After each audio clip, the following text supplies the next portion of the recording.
పిల్లవాడు ప్రత్యేకమైనవాడు. వారికి తమదైన సామర్థ్యాలు, బలాలు, అవసరాలు ఉంటాయి. కొంతమంది పిల్లలు త్వరగా మాట్లాడతారు, మరికొంతమంది సమయం తీసుకుంటారు.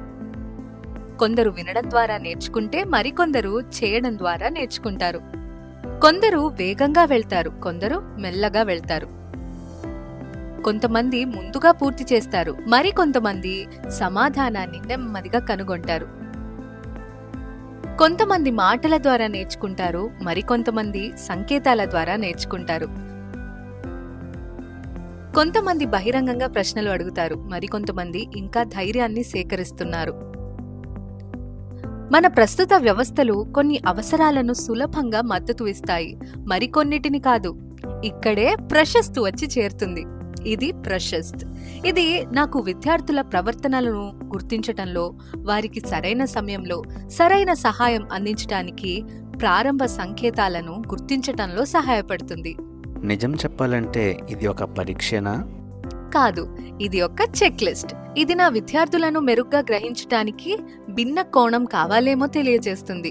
అంటే ఉపాధ్యాయులు విద్యార్థులకు లేబుల్ వేస్తారా? కాదు, ప్రశస్త్ సాధారణ ఉపాధ్యాయుల కోసం తయారు చేయబడింది. ఎందుకంటే మేము పిల్లలతో ఎక్కువగా పరస్పరం చేస్తాము. మేము వారిని అనేక సందర్భాల్లో కాలక్రమేణా గమనిస్తాము. పిల్లవాడు సరిగ్గా ఎదగడం లేదని లేదా వేరే విధంగా చూడాలని మేము గుర్తిస్తాము. మేము నిర్ధారణ చేయము, మేము గమనిస్తాము, మార్గనిర్దేశం చేస్తాము. పిల్లవాడి అవసరాల గురించి తల్లిదండ్రులతో మృదువుగా మాట్లాడతాము. అలాగే పిల్లవాడి విద్యా అవసరాలు తరగతిలోనే నెరవేర్చబడేలా చూస్తాము. మేడం, మేము వారిని ఎప్పుడు స్క్రీన్ చేయాలి? ముందుగా మనం కనీసం 1 నుండి 2 నెలల తరగతిలో మన విద్యార్థులను గమనించాలి. ఈ గమనిక వ్యక్తిగత అభ్యాసం మరియు ప్రవర్తన నమూనాలను అర్థం చేసుకోవటంలో సహాయపడుతుంది. ఆ తర్వాత మొదటి భాగం స్క్రీనింగ్ ప్రారంభించవచ్చు. అలాగే దీన్ని తరచుగా ఉపయోగించమని నేను సిఫార్సు చేస్తాను. పిల్లలు పెరిగే కొద్దీ కొత్త అవసరాలు, బలాలు తెలుస్తాయి. క్రమబద్ధమైన స్క్రీనింగ్తో ఏ పిల్లవాడు వెనకబడడు. కానీ మేడం, లక్షణాలు చాలా ఉన్నాయి. ఏ విద్యార్థులు వాటికి సరిపోతారో మనం ఎలా తెలుసుకుంటాం? మీరు నిపుణులు కానక్కర్లేదు. విద్యార్థులను పరిస్థితుల్లో కొంతకాలం గమనించి చెక్లిస్ట్లో గుర్తించండి. మీ పని అంతే. ఆ తర్వాత విద్యార్థులను ప్రత్యేక విద్యా ఉపాధ్యాయులు స్క్రీన్ చేస్తారు. కానీ మనం ఇది చేస్తూ ఉండగా తల్లిదండ్రులను కూడా ఈ ప్రక్రియలో భాగం చేయాలి. ఒకసారి తల్లిదండ్రులు తమ పిల్లవాడిని తప్పుగా భావిస్తారేమోనని ఆందోళన పడ్డారు. ఇది పిల్లవాడి బలాలు, అవసరాలను అర్థం చేసుకోవటానికి ఉపయోగించే ఒక సాధనం అని నేను వారికి చెప్పాను. మేడం, స్క్రీనింగ్ తర్వాత ఏమవుతుంది? స్క్రీనింగ్ తర్వాత ప్రత్యేక విద్యా ఉపాధ్యాయుడు 2వ భాగం స్క్రీనింగ్ నిర్వహించి జోక్యాలు అవసరమైన విద్యార్థులను గుర్తిస్తారు. స్క్రీనింగ్ పని పిల్లవాడిని నిర్ధారణ లేదా లేబులింగ్ చేయడం కాదు. దానికి బదులుగా ఉపాధ్యాయులుగా మన లక్ష్యం ప్రతి పిల్లవాడికి సరైన విద్యా మద్దతు అందించడమే కాకుండా వారు నేర్చుకునే ప్రక్రియ నుండి నిజంగా లాభపడేలా చూడటమే. స్క్రీనింగ్ తర్వాత ప్రతి పిల్లవాడి ప్రత్యేక విద్యా అవసరాలు, వేరే బోధనా విధానం కావచ్చు, ప్రత్యేక సాధనాలు కావచ్చు, లేదా ఇతర విద్యా సదుపాయాలు కావచ్చు, అన్నీ సరైన రీతిలో తీర్చబడేలా చూస్తాము. మేము ప్రత్యేక ఉపాధ్యాయులను నియమించి ఐఏపీలు రూపొందిస్తూ తరగతి లోపల బయట అవసరమైన పూర్తి మద్దతును ఇస్తాము. ఇది విద్యార్థులు తమ విద్యా ప్రయాణాన్ని పూర్తి చేసేందుకు అవసరమైనప్పుడు నైపుణ్యాభివృద్ధి సహా ఇతర పిల్లల మాదిరిగానే సాధికారమైన మంచి విద్య పొందిన పౌరులుగా మారేందుకు చేయబడుతుంది.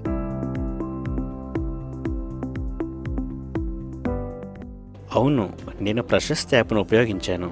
అది నా విద్యార్థులను మెరుగుగా అర్థం చేసుకోవడంలో నాకు సహాయపడింది.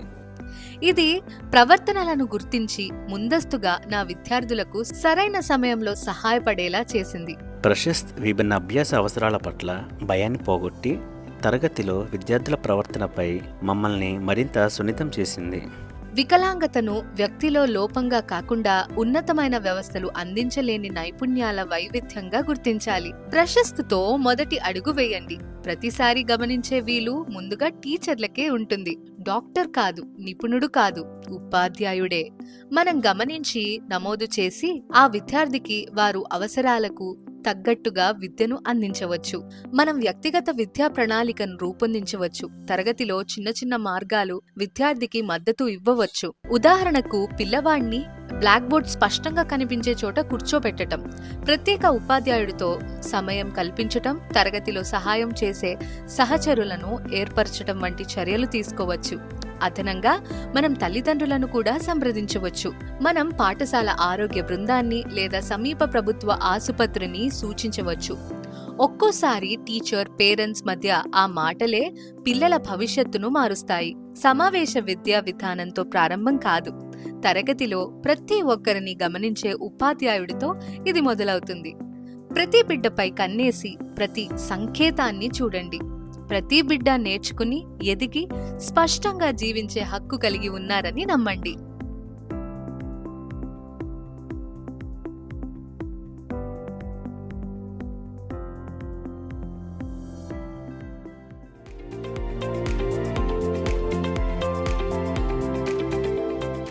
ప్రతి చిన్నారికి నేర్చుకునే, పాల్గొనే, విజయాన్ని సాధించే అవకాశం ఉండాలి. అయినప్పటికీ పాఠశాలల్లో చదువుతున్న వేలాది మంది పిల్లలు ఎదుర్కొంటున్న కొన్ని సమస్యలు తరచుగా గుర్తించబడకుండానే మిగిలిపోతున్నాయి. ఉదాహరణకు, సరిగా వినిపించకపోవడం, బ్లాక్ బోర్డుపై ఉన్నది స్పష్టంగా కనిపించకపోవడం, లేదా అభ్యసనంలో ఇబ్బందులు ఎదుర్కోవడం వంటి సమస్యలు సంవత్సరాల తరబడి గుర్తించబడకపోవచ్చు.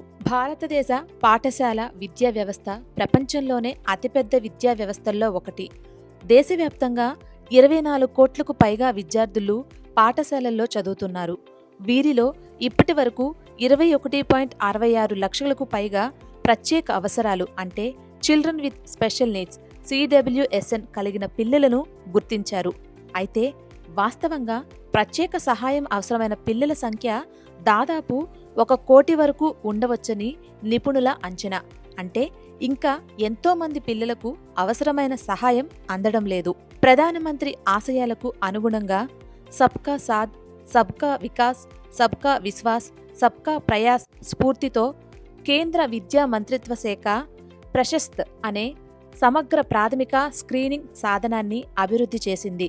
ప్రశస్త్ ద్వారా ఉపాధ్యాయులు పాఠశాల స్థాయిలో సమగ్ర స్క్రీనింగ్, హోలిస్టిక్ స్క్రీనింగ్ నిర్వహించి వివిధ రకాల వైకల్యాలు మరియు పిల్లల అభివృద్ధికి సంబంధించిన సమస్యల ప్రారంభ సంకేతాలను ముందుగానే గుర్తించవచ్చు. విద్యార్థులకు అవసరమైన సహాయక సేవల వైపు మార్గనిర్దేశం చేయవచ్చు. వీటిలో cognitive training, speech and language therapy, occupational థెరపీతో పాటు SLD, ADHD వంటి సమస్యలకు అవసరమైన వైద్య పరీక్షలు ఉంటాయి. అవసరమైన విద్యార్థులకు సహాయక పరికరాలు, అసిస్టివ్ డివైజెస్ అందేలా, అలాగే యూనిక్ డిజేబిలిటీ ID పొందేలా సహకరించవచ్చు. మరింత ఆధునికంగా ప్రశస్త్ 2.0 ప్రశస్త్ సాధించిన పురోగతిని మరింత ముందుకు తీసుకెళ్లేందుకు కేంద్ర విద్యా మంత్రిత్వ శాఖ ప్రశస్త్ 2.0ను ప్రవేశపెడుతుంది. ఇది మరింత స్మార్ట్గా, వేగవంతంగా, సమగ్రంగా పనిచేసేలా రూపొందించబడింది. ప్రశస్త్ 2.0లో ముఖ్యమైన మార్పులు: UDES Plusతో అనుసంధానం. పాఠశాలలు, విద్యార్థులు, ఉపాధ్యాయులకు సంబంధించిన సమాచారం నేరుగా అందుబాటులోకి వస్తుంది. తద్వారా మాన్యువల్గా డేటా నమోదు చేయాల్సిన అవసరం గణనీయంగా తగ్గుతుంది. ఉపాధ్యాయులకు అవగాహన శిక్షణ మాడ్యూల్, పిల్లల్లో వైకల్యాలు లేదా అభివృద్ధి సమస్యలకు సంబంధించిన ప్రారంభ సంకేతాలను గుర్తించడంతో పాటు సమగ్ర తరగతి గదులను, ఇన్క్లూజివ్ క్లాస్ రూమ్స్ రూపొందించేందుకు ఉపాధ్యాయులకు ప్రత్యేక శిక్షణ అందిస్తుంది. రియల్ టైమ్ డాష్బోర్డులు పాఠశాల, బ్లాక్, జిల్లా, రాష్ట్రం మరియు జాతీయ స్థాయిలో అధికారులు స్క్రీనింగ్ పురోగతిని ఎప్పటికప్పుడు పర్యవేక్షించి అవసరమైన పిల్లలకు సకాలంలో సహాయం అందేలా చర్యలు తీసుకోవచ్చు. ప్రతి చిన్నారిని గుర్తిస్తూ, ప్రతి సామర్థ్యాన్ని వెలికితీస్తూ ప్రశస్త్ 2.0 కేవలం ఒక స్క్రీనింగ్ వేదిక మాత్రమే కాదు, ఏ చిన్నారి కనిపించకుండా, వినిపించకుండా, అవసరమైన సహాయం అందకుండా మిగిలిపోకూడదనే సంకల్పానికి ప్రతిరూపం. ప్రతి విద్యార్థిలోని సామర్థ్యాన్ని గుర్తించి అవసరమైన సహాయాన్ని సరైన సమయంలో అందిస్తూ ప్రతి చిన్నారికి సమాన అవకాశాలతో కూడిన సమ్మిళిత విద్యను అందించడమే ప్రశస్త్ 2.0 లక్ష్యం. స్టూడెంట్ ట్రాన్స్ఫర్స్ను 31 ఆగస్టు 2026 లోపు యూడేస్ ప్లస్లో అప్డేట్ చేయాలి.